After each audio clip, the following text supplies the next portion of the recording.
Hey everyone, and welcome to this explainer. Today, we're opening up the IT Auditor's Toolkit to explore exactly how investigators collect evidence to prove a digital system is genuinely secure. I mean, we rely on complex digital systems every single day, right? But ensuring they're actually safe requires a very specific, highly structured set of tools and rules. Let's get right into it. Okay, let's dive into this. Think about it for a second. How do you prove something you can't even see is functioning safely?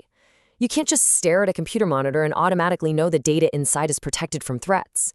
Evaluating IT systems requires a rigorous investigation for clues. It's helpful to think of the IT auditor as a digital detective. They literally have to methodically gather rock-solid proof step by step to ensure every single part of the system operates exactly as it should. Section 1. The Rule of Evidence. So, before any great detective starts investigating, they need to know the rules of the game, right? Take a look at this. Competent, relevant, and reasonable evidence should be obtained to support the auditor's judgment. That comes directly from Standard 3E of the SAI India Auditing Standards. This is essentially the ultimate law of the land for our IT detective. You cannot just guess, and you absolutely cannot just assume a system is functioning securely. You need actual documented proof to form any conclusions regarding an organization, a program, an activity, or a specific function under audit. Now, valid evidence must rest on 4 specific pillars. It has to be competent, relevant, reasonable, and as direct as possible. When an auditor is out in the field planning their work, their data collection and sampling techniques must be incredibly carefully chosen to meet this exact high bar. Because if the evidence gathered doesn't hit these marks, well, it simply won't hold up. Naturally, these foundational rules directly inform our auditor's investigative techniques. There are 4 major procedures an auditor must have a really sound understanding of to gather their proof successfully. Those are inspection, observation, inquiry, and confirmation. An auditor needs to know precisely when to inspect a record, when to observe a process as it happens, when to inquire with staff, and when to seek hard confirmation. This is exactly how they build a bulletproof case. Section 2. Ranking evidence reliability. In an audit investigation, not all evidence holds the exact same weight. We really have to evaluate our clues here.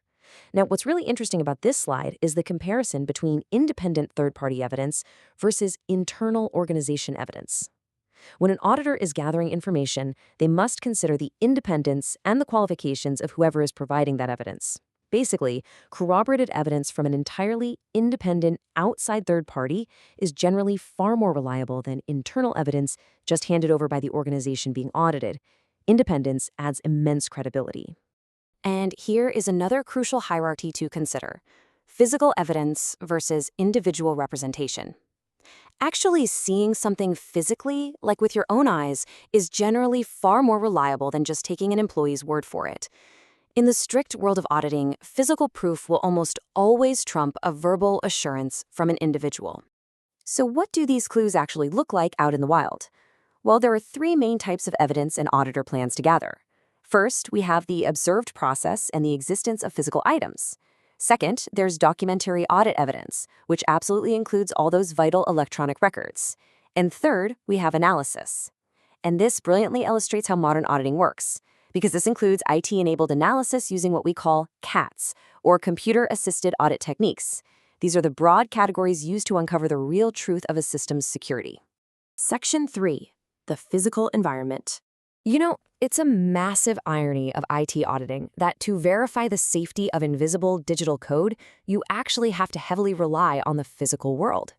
Physical verification is the inspection or count by the auditor of a tangible asset. This concept is fantastic because it grounds the highly abstract idea of IT auditing right into tangible reality. We obtain physical evidence simply by observing what is actually there in the room in real life. But simply observing something, that isn't the end of the line for an auditor. Corroborating physical evidence is absolutely essential, especially if that evidence is crucial to any major audit findings. And the absolute most desirable form of corroboration, it's the acceptance of that evidence by the audited entity itself. You want the organization to agree with and actually validate the physical evidence you, as the auditor, have found. So let's walk through what this physical IT check actually looks like. First, the auditor physically inspects for tangible IT assets, the actual computers, terminals, and servers. Second, they visually verify environmental safety. It sounds incredibly low-tech, but yes, you are actively looking to see if water detectors and fire extinguishers are present and clearly marked in a room full of high-tech data. Third, they check physical access controls and even review the inventory of media kept in offsite storage locations. The tactile, physical space of the computer center matters immensely, and ensuring those environmental norms are up to par is absolutely vital. Physical access controls are specifically designed to protect the organization from unauthorized access. So the crucial point is, why does this physical environment matter so much to a digital audit? Well, because protecting the physical environment is what ultimately protects the sensitive digital data housed inside. Think about it. If anyone can just walk right into the server room because a door isn't locked, your incredibly expensive digital software firewalls don't mean much at all. Which brings us to our final, provocative thought for this explainer. If ultimate digital security relies on a physical lock, who holds the key? It is a truly fascinating connection between the digital and physical worlds. The invisible data we rely on every single day is only as secure as the tangible walls, the visible safety measures, and the physical access controls surrounding it. It definitely gives you a whole new perspective on what it really takes to keep a system safe, doesn't it? Thank you so much for exploring this with me today, and keep questioning how the invisible systems around you are really secured.